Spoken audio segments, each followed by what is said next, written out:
my sexy end of the year, almost 2022 confidants.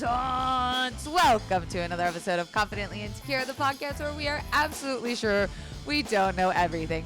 And of course, on the last episode of the year, you know, you guys, you know me, I know you, you know, I was not going to talk about anything other than sex, baby. Let's talk about you and me and our expert this week that I'm so excited to bring onto the podcast. She is a sex educator, an LGBTQ plus inclusive TikToker and podcaster. She's got a whole entire TikTok show dedicated to sexual education called the Seggz Ed Show. And she's not just talking sex, baby. She's got a motherfucking master's in public health. She went to Berkeley and Columbia, so you know she's legit AF. Welcome to the podcast, Danielle BEZALEL. Wow, that was an excellent intro. Thank you so much for having me. I can't wait to chat with you. Oh my gosh. I'm so jazzed to talk. I've seen your TikToks everywhere. You have to tell me, because like it's not just a subject that you're talking about on the side. Like you went to school for this shit. So tell me, what made you want to get into this industry? Industry. I say it as if it's like a porn industry. I'm like, what made you want to get into the sexual industry? But the sexual wellness industry. Of course. No, we're on the same page. I mean, if I did porn, that would be fantastic. That's not my jam, but that's great for sex workers who do. Yes. But yeah, I kind of have this twofold kind of answer when it comes to what made me want to get into the sex ed field. One, very simple. My mom is kind of my first answer. She might be a weird one, but let me explain. She is an OBGYN, and ever since I was little, you know, we talked placenta at the dinner table. It was very normal, very much talking about how many centimeters dilated someone was before she had to go get the pizza. Yep, she put in my first tampon, you know, leg up on the toilet seat. Oh my gosh! Came up in there. Wow! I didn't know what I was doing. The angles were off, and I was like, just come in the bathroom. I need your help. That's a bonding experience. Yeah, so I'm happy that I had a mom like that who I was able to kind of follow in her footsteps when it came to really advocating for women's and really all people's reproductive rights, and really just try to understand how important that was. And there's a second story that I tell. I'll tell an abridged version because it's kind of a long one, but I was teaching English in Israel the year after I graduated from my undergrad. Wow. Berkeley, as you mentioned, go Bears. Yes, let's go. Our teaching cohort went to this really religious community in Jerusalem called the Community of the Bells, and this rabbi was there showing us around and his traditions and his, temple and everything, and he kind of offhandedly mentions that he has 5 daughters, and when all of his daughters reach the age of 17 or 18, they get married off by the matchmaker, and they don't learn about sex until their wedding night when they have it for the first time. Jesus Christ. Lot of issues there, obviously. Yeah. Really just a few. Not great. Yep, just a few. Very and he was Bridgerton-esque. Even worse probably, which is kind of crazy. Yeah. Because he was like, we pray that they get pregnant that night. And so, folks knowingly put their daughters and community members into these positions where they don't have the education, they don't have autonomy, they don't have consent. And I, as a 21-year-old just graduating from college, thought it was the perfect time to raise my hand and try to put that rabbi in his place and say, I don't agree with this. What about what they want, and what about their bodies, and what if they're not ready to be mothers? And, it all happened so fast, but those are kind of the questions I feel like I asked. And he kind of just brushed me off and was like, this is how it goes here. And so it was in that moment that I decided, you know what, I really want to dedicate a big portion of my life to making sure that that's not how it is. And so that's when I kind of started looking into public health programs and trying to understand like what it means to be a sex educator and how I could use my personality and grow, social media platforms in order to do just that. I have so many questions. I mean, what an amazing story. I mean, unfortunate but amazing story of how you got into this field. I want to just rewind back to your mom, because it sounds like we have very similar moms. Like my mom was the same kind of way, where she was never afraid to talk. She was like, it's a vagina. We're going to call it that. Like, this is what it does. It can be pleasure. It can be pain. Like she had I was very lucky too. And I feel like for so many people, maybe even a lot of listeners listening, they don't have that kind of relationship with their mom. And I think, or a parent, or, a guiding force in their life. And I feel like our generation is really the ones that are kind of doing the learning on our own, right? Like, thank God for social media. Thank God for YouTube videos. Do you find, even though like we're the waking up generation when it comes to sexual education, that are we still stunted? Are there still roadblocks? Like, are we still being held back? Like, I know the answer is yes, but like, you tell me about it. Sure. I mean, you're right. Like, luckily we do have all of these resources, and there's so much fat positivity. Like, that was never around. I don't know about like when I was a kid. I just turned 29 yesterday. Was my birthday, so yes, pretty cool. Happy birthday! Thank you so much. Birthday. Yeah, I'm 31, so I was even like a few years behind you in that. Yeah. Yeah, so I feel like when we were kids, that wasn't available. That wasn't a thing. No. And TV shows and movies are definitely, and we'll get into this later in the interview, like are an awesome force that are providing comprehensive sexual health education for people. But at the same time, like we are receiving those messages and that content because it's in our algorithm orbit.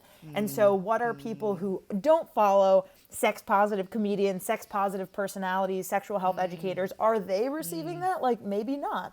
So I think it is incumbent upon us as this generation who has access to these things now to make sure that our younger generations have even more, less restricted access, whether that be in schools. We have to fight laws to make sure that they're equal and that we're really advocating for minority groups and all of the above. So my answer is yes, we're lucky, and that there's a ton more work to do.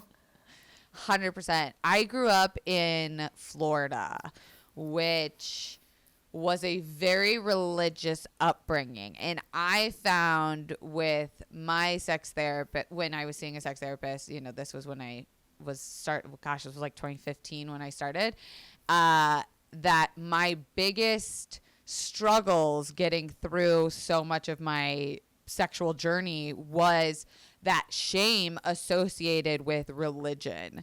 I know I'm going out of order with questions. No, and stuff not and at like all. Throwing new things at you. But I told you this would happen with me being off my Adderall. Fair warning. Do you see, and especially with finally getting out of this fucking Trump era that we were in, do you see like this resurgence of religious shame in your work, or is that like a question? Because for me, that was like number one, was even though I had been out of the church for over 20 years, that was still where my, monkey brain rebooted back to in situations of sexy time. Absolutely. No. And I think in terms of the word resurgence, like that never went away, right? That is so omnipresent in many, many people's learnings. Like the most common questions that we get, I would say, really have to do with like people coming from a religious background, which are, am I masturbating too much? Is like the number one question that we get. Really? Yes, which is based on complete religious background, shame, stigma, disinformation. And also this is kind of related to, this lack of information and lack of resources, but am I pregnant is really like the second question that people ask. And first of all, no one can give you that answer over Instagram. That's number one. And fair. Number two, I feel like I try to toe that line of making content to explain these answers, but it's really tough with a 10 slide grid post maximum, right? Because there are so many taboos to break. There's so much stigma, and there's years and years of unlearning, as you mentioned, because if you went to church for 20 years of your life and you're learning from your religious leaders that masturbation is bad, sex before marriage is shameful, it's sinful, you're going to go to hell, of course you're going to want to know, oh, I'm doing this. What they don't know is very normal masturbation activity more often than not. It's typical and normal. And they feel like it's shameful and there's something wrong with them. So I think that as long as religion will be around, which again, it's been around for thousands and thousands of years. Ever. That's the one book that's the highest selling book is the Bible. Oh God, don't remind me. then we're gonna have this shame, and so we're gonna need to actively engage with that. And like I mentioned, a lot of unlearning needs to happen.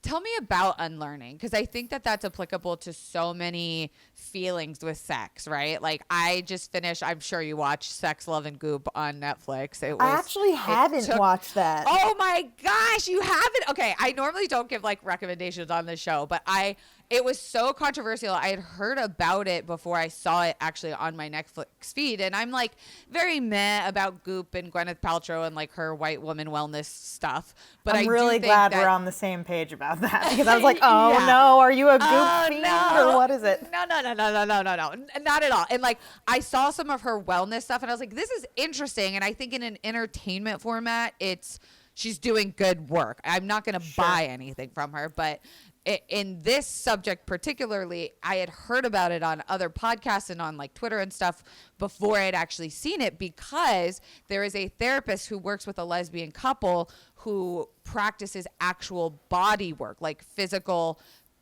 therapy penetration with like toys and helping women who maybe need, or people who need to cross that barrier of penetrative sex, and what does that pain feel like? There's so much there, and it was really being heralded as such a first of its kind showing that on television, and how fucking brave these couples were. It weren't just a lesbian couple, it was an interracial couple, it was a black couple, there was a married couple that was going through. It was showcasing so much of like what sex can look like in its most, what we think is dysfunctional forms, stagnant sex or lesbian sex. Like there's so much to that. And it was really being, again, given a lot of credit for saying like, yeah, okay, whatever, Goop's behind it. But the people who are willing to showcase that, it was so amazing, because it was talking about such,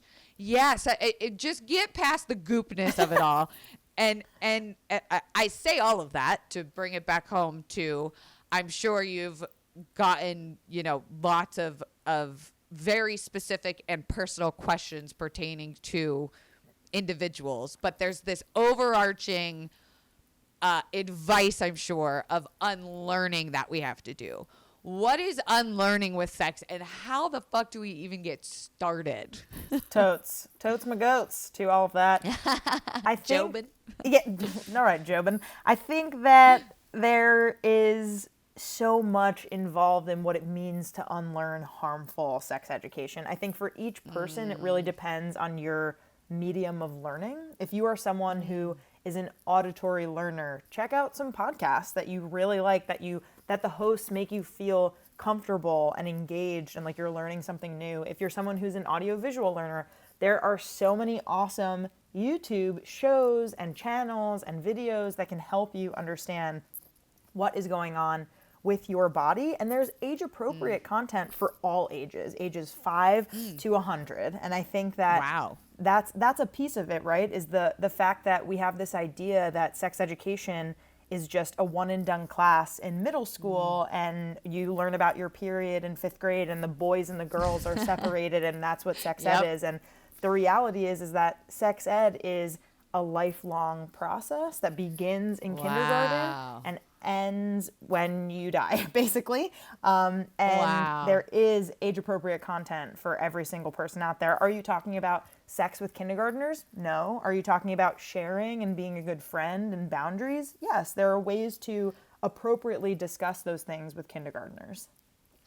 Wow. You said something there that just like, I need to say it again. Sex education is a lifelong motherfucking process. That is huge. Like, you don't just find your person, it's great sex, and then you're just like with them forever and never. Like, first of all, not everyone fucking wants that. Solo sex is amazing. Correct. Like, there's waves, there's ups and downs. Is that the fact that that itself just needs to be understood, because there's this pressure. And again, I grew up in Florida, so we were having sex when we were like 13, right? And there's this pressure to be the expert, like the girl who really knows how to give a blowjob, or like the fun girl who like goes down on other girl. Like, I'm bisexual, so I was way more explorative in my process.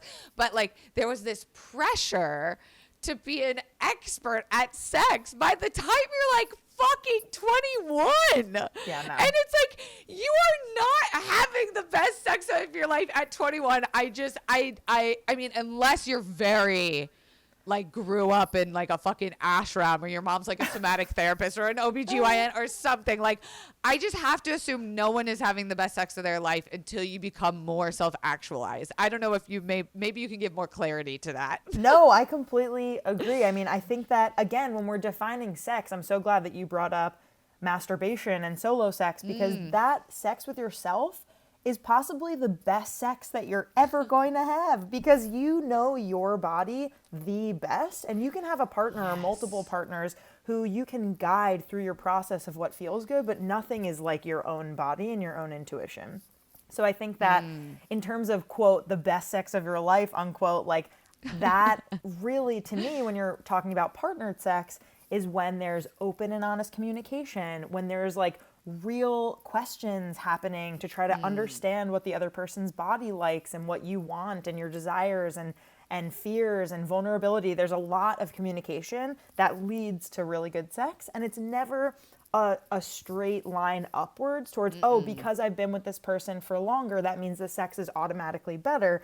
It's really an ebb and flow, and that's what you said before, which I really appreciated, is there's no point in time where sex is a straight line to anywhere. There are lots of different things that can happen. Even if you've been with someone for a long time, there's, mismatched libido. There is, hurt feelings, lack of kind of understanding what the other person wants. There's pain during sex. There's so many different things that can be happening that are challenging for couples. And I think like one of your other questions that we'll get to eventually is kind of what is, one of the misunderstandings that couples have, or some of the challenges. And I think it's that lack of understanding that there's an ebb and flow to sex throughout your lifespan. And just like reiterating that point again, that it's a lifelong process. It is, you are going to learn as you change as an adult, as you change jobs, locations, medications. Like, I have no problem. And I feel like this is something I've never really talked about personally on the podcast, which is crazy because I've literally talked about like the inside of my fucking uterus like multiple times. But like Jared and I right now are going through like a pretty physical sexless period. I've been posting about it on my Instagram that my panic disorder has come back pretty like heavily recently. I got off medication. I got on medication. We've been traveling. He's been going and doing shows, and I have no problem. Me 4 years ago would have been like, we have not had sex but once in the last month. What is wrong with me? What is wrong with him? What am I not doing? We need to talk to our therapist about it. And now I'm like, who am I keeping score for? Like, Totally. What am I keeping score against? It's society, right? I know people that are in loving, happy, fulfilling relationships that don't have sex for years, and that's okay and normal. And I think we need to start talking about those types of relationships where we're not, and I'm sure this is another question you probably get asked a lot, is like, how many times should I be having sex with my partner? And I feel like the average answer everyone always says is like 2 to 3 times a week. And I'm like, the fuck? Who has the time?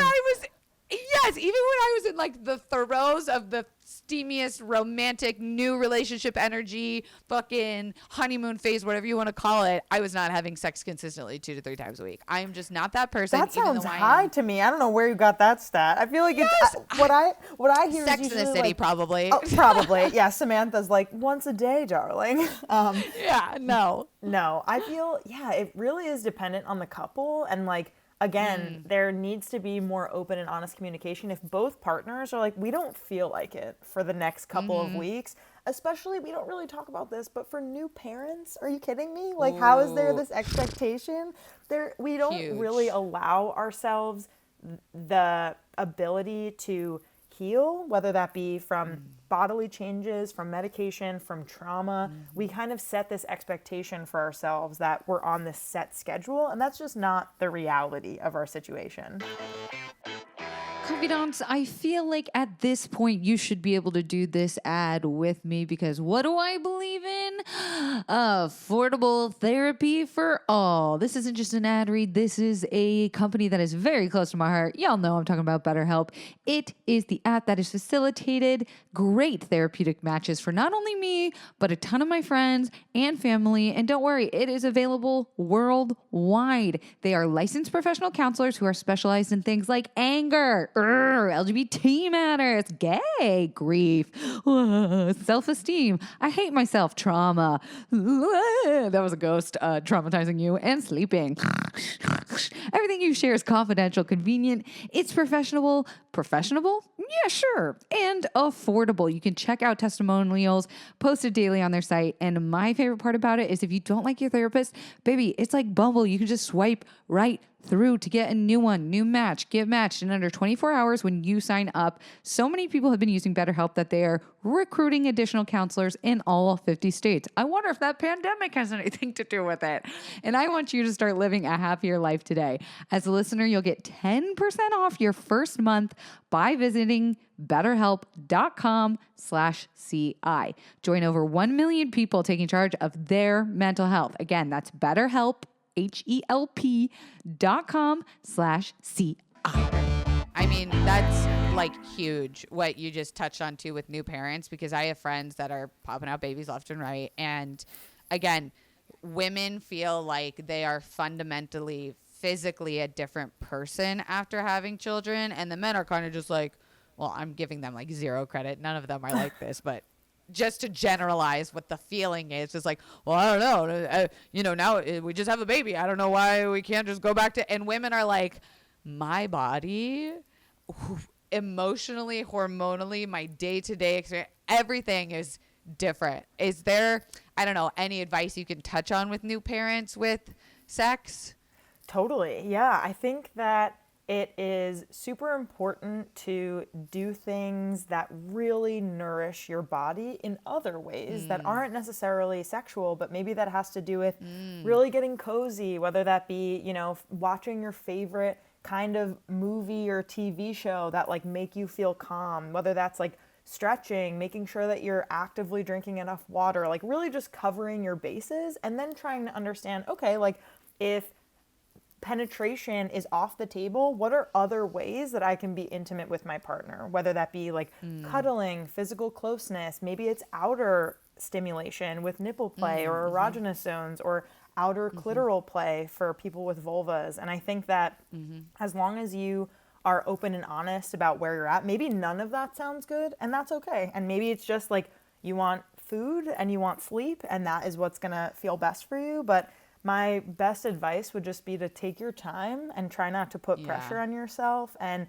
be really open and honest with your feelings. And again, you're not alone. There are people in your community, in your family, in your chosen family, your friend group. There are professionals like therapists. If you are supposed to be on medication for certain symptoms or conditions that you're experiencing, don't be afraid to figure out what that might be for your body and for your mind.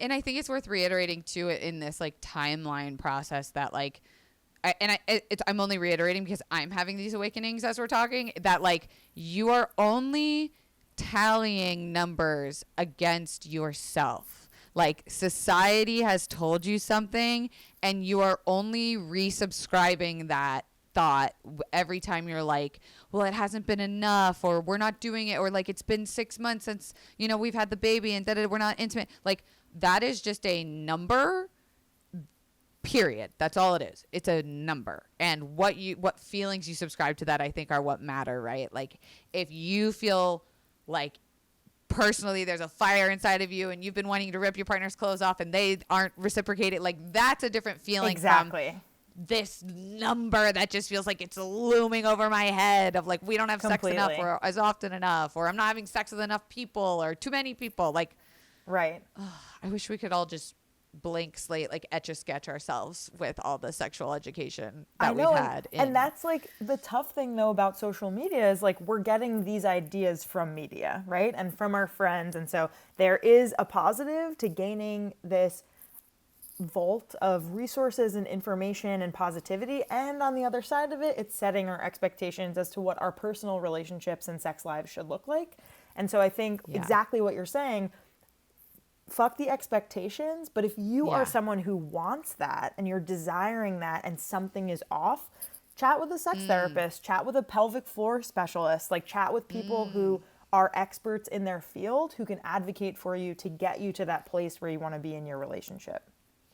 I love what you said there. And speaking of media, we know the show that took Netflix by storm, Sex Education. I watched it. What do you think of it? Speaking of media, are we finding that it's helpful, hurting? Are we doing it right? Are we leaning in the right direction? What do you think? And you know, especially because I'm sure a younger audience watches that show than, you know, any other sex education show. So what are your thoughts?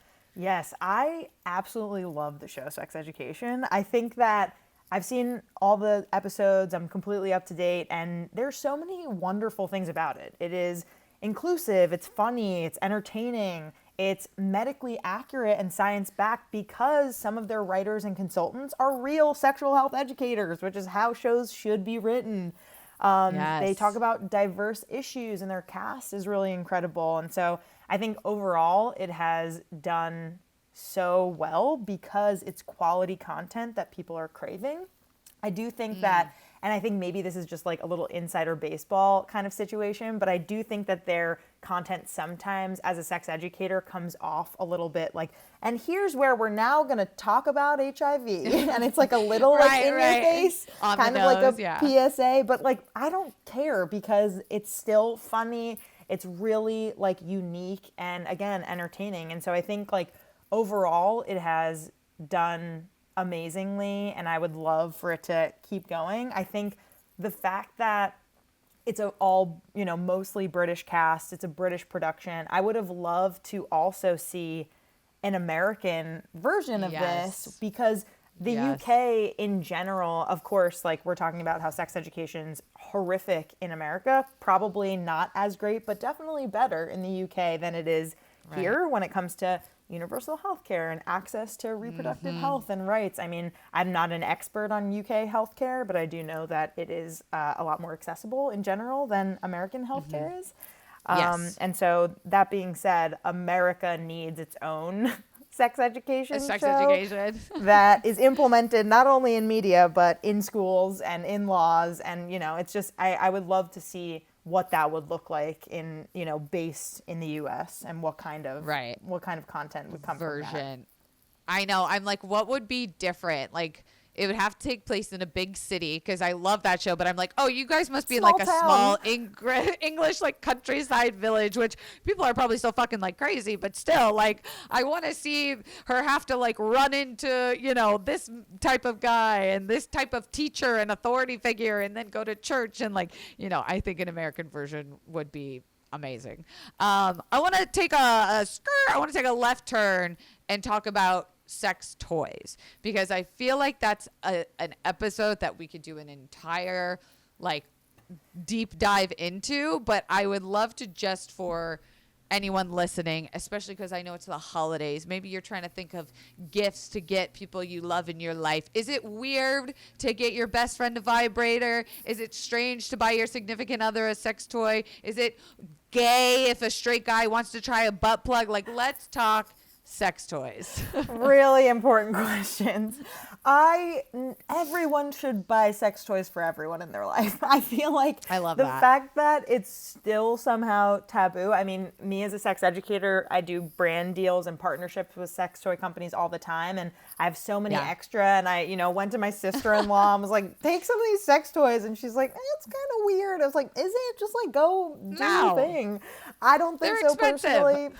Yeah, they are expensive. And especially if you want to make sure that you get good quality, safe body toys. There is a lot of crap out there and you have to make sure that you're being safe when it comes to what you're putting in and around and on your body. So I think that everyone's different when it comes to what kinds of toys that they like, but I personally am a major fan of any kind of wand toy, since I'm really someone who appreciates, broad and intense clitoral stimulation. But for those who are listening, if you're just starting to experiment with toys or not sure if you want to buy for someone else what kind of toys that they like, I really suggest going either online to one of these sites of like a Lion's Den or a Good Vibrations, really just like an eclectic mix of toys at your disposal. And or maybe message them on Instagram and just chat with someone, one of their sex educators who works there, and say, okay, maybe, I'm not sure what I like. There are clitoral toys, there are G-spot toys, there are toys that do both, there are kinky toys, there are anal, there are butt plugs. There's so many different things that you can get and buy. And so it really depends on what your experience of toys is. Do you want to use them by yourself? Do you want to use them with a partner? What's your budget? What kind of material do you like? Do you like glass, or do you like metal, or do you like silicone? It really depends. And so I would really suggest starting at one of those companies like a Lion's Den again, or a Good Vibrations, and just trying to look at their different kinds of options and buy a couple and try them and see how you feel. Figure out what feels the best for you when you're trying to gain pleasure or achieve orgasm. And the final thing I'll say on this is lube. You might not exactly think of lube when you're thinking about sex toys, but I will never not talk about lube because it adds so much pleasure to sex with yourself with a sex toy and sex with a partner with a sex toy. And so the only disclaimers I want to make: don't use oil-based lubes with condoms because they can break. And also don't use silicone-based lube with a silicone-based toy because the material can break down and it can make it more prone to bacteria. So that's important. Know that part. Information to know when you're using toys. Yeah. I did not know that second thing, and I consider myself to be a bit of a toy collector. I'm the same way in that I do a lot of brand deals. I think I had a stack of vibrators on my office desk the other day, and I didn't realize, like, every meeting I was having, in the background there was like a stack of like the same sex toy, and I was just like, I should probably move those, or they spark know what they're getting conversation into. with whatever company I'm talking with. I appreciate all of those warnings too, because I feel like with sex toys, for me, a big, I don't want to say turn off because that's too much of a pun, but a big like no factor for me is if it comes with those little tiny disc batteries. Oh, you know what I'm talking about? Yes, They're like this big, and then you have to stack them, and there's like 4 disc batteries. Like, if it comes with those, I'm just going to save you the trouble. Don't get those. Quality over quantity when it comes to sex toys, in my opinion. Yes, they can be pricey, but I think if you are doing your research, like, what is this stimulating? What area is this attacking? Like, attacking might be the wrong word.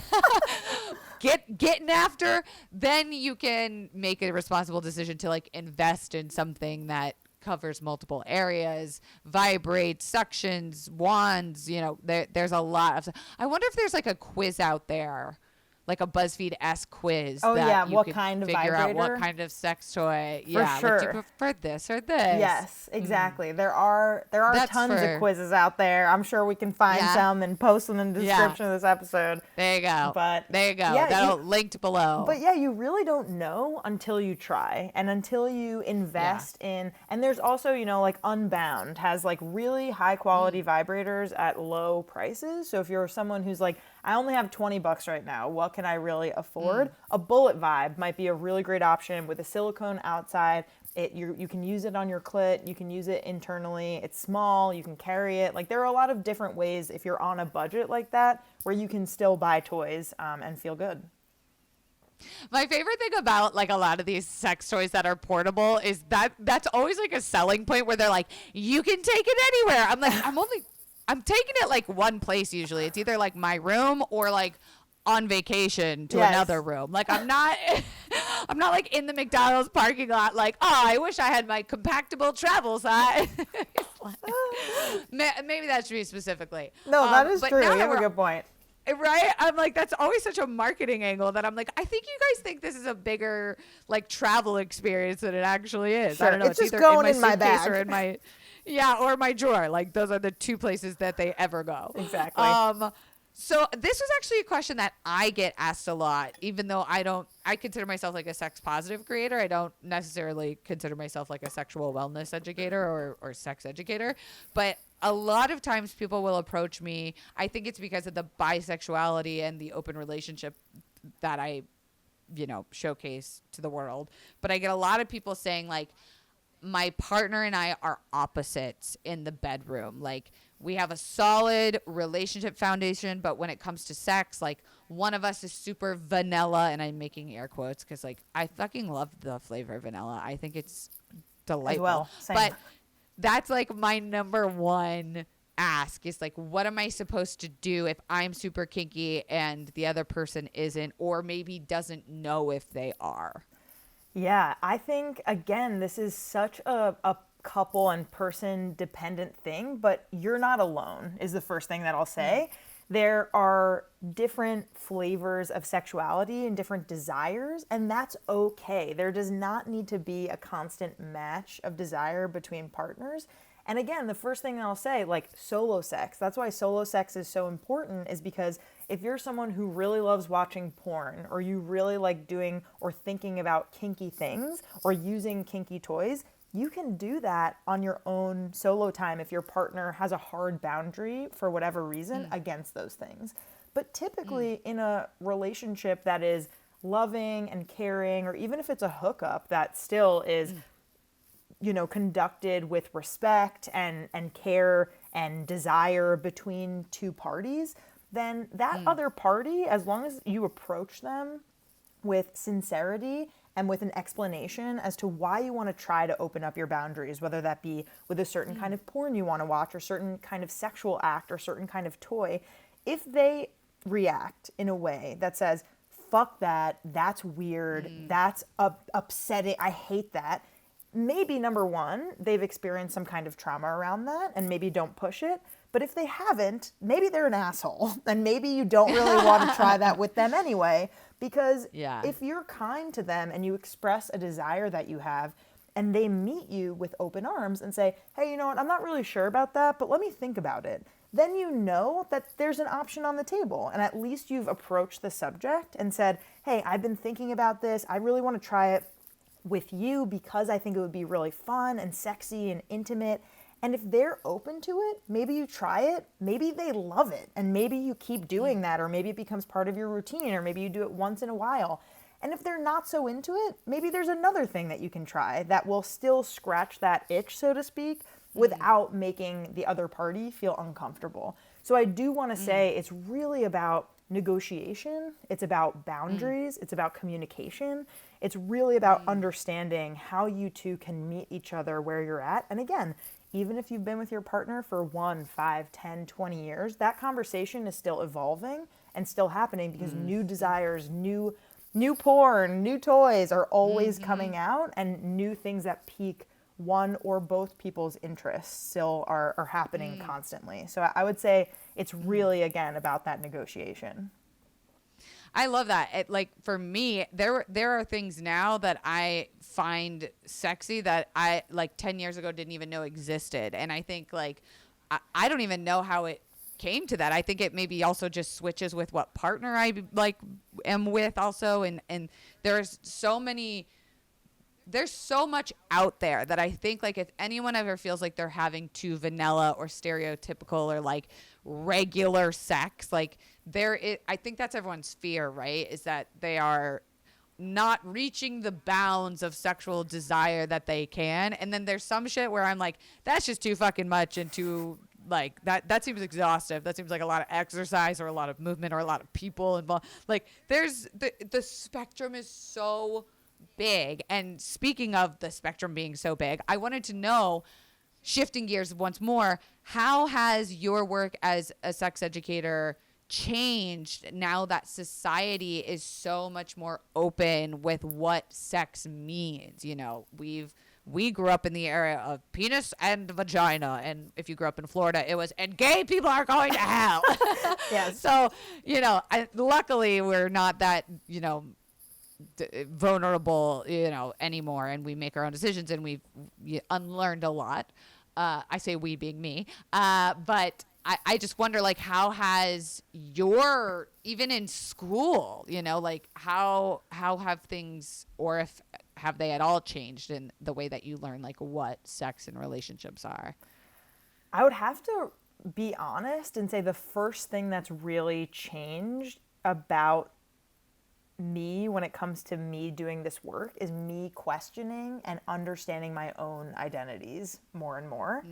Because as I talk with people and as I understand the boundless spectrum of sexuality, of desire, of labels, there are so many different ways nowadays that we are allowed to label ourselves and allowed to not label ourselves. And I think that is really empowering for me as someone who grew up, who would describe myself as a straight person, to say, oh, I actually wouldn't necessarily describe myself like that anymore. Even though I'm with a cis man and in a straight relationship, I think it's really empowering to think, oh, I don't really know what that label is for me right now. If it's, you know, if my sexuality is fluid, maybe that feels comfortable. If I'm looking at the Kinsey scale and I'm like, what number am I here? You know, I think it's kind of empowering to say, I also, for myself, even as a sex educator, don't have all the answers and labels for who I am. And I think that's cool. I think that is meaningful for me.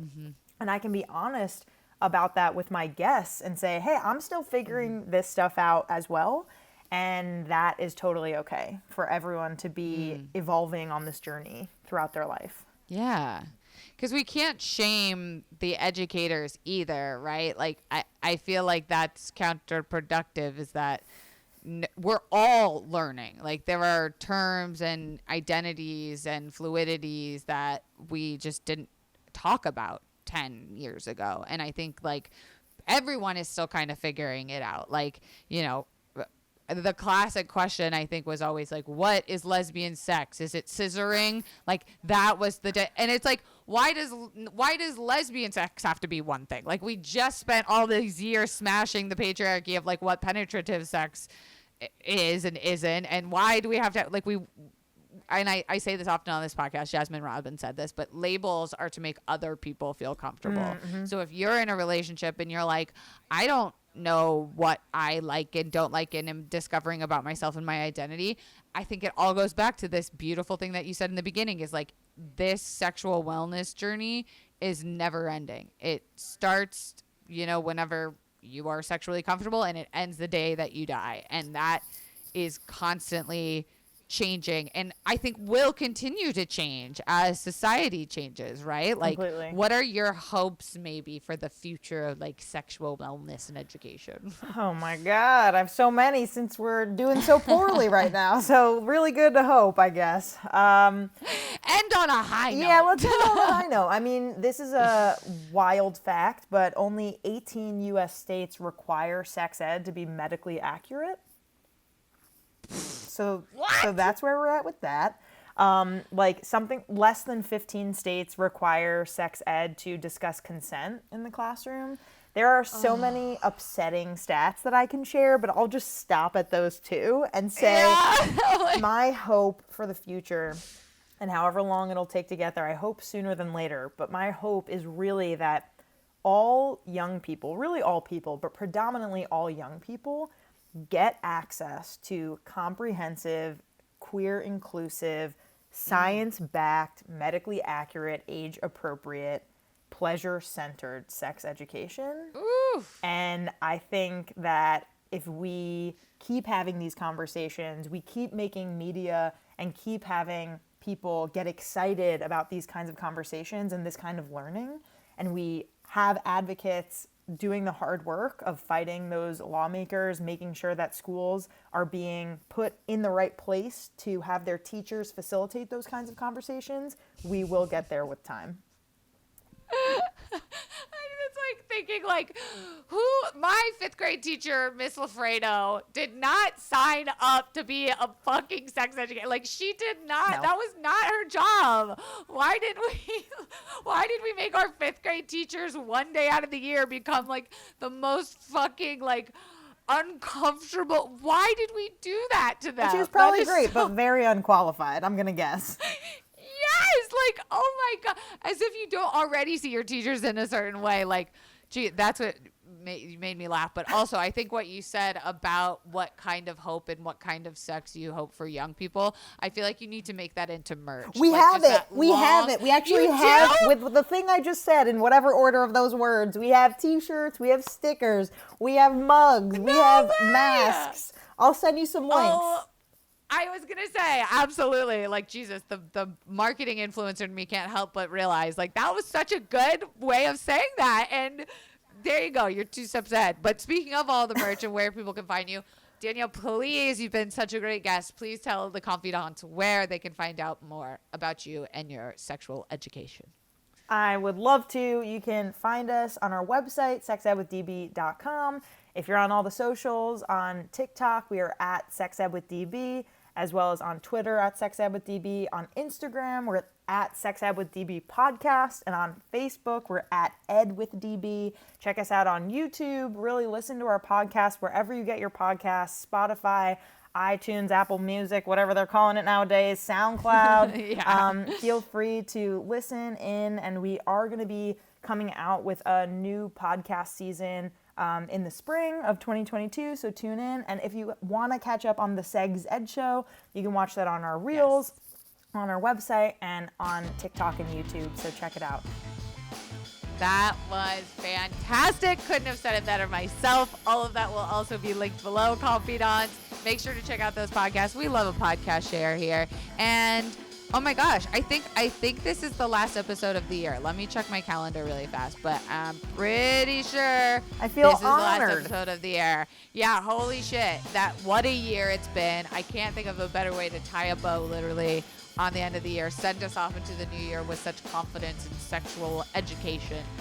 So thank you so much, Danielle. And confidants, we will see you next year. I only get to do that joke once a year. There it went.